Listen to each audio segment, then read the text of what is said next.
Lenny Alvarez, Heavy Equipment Operating Engineer in Training here at Deep Creek Construction School.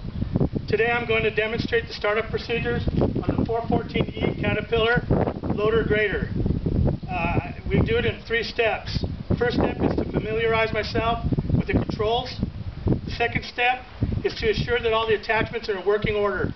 And the third step is to circulate the hydraulic fluid within the system. And I'll perform it for you now.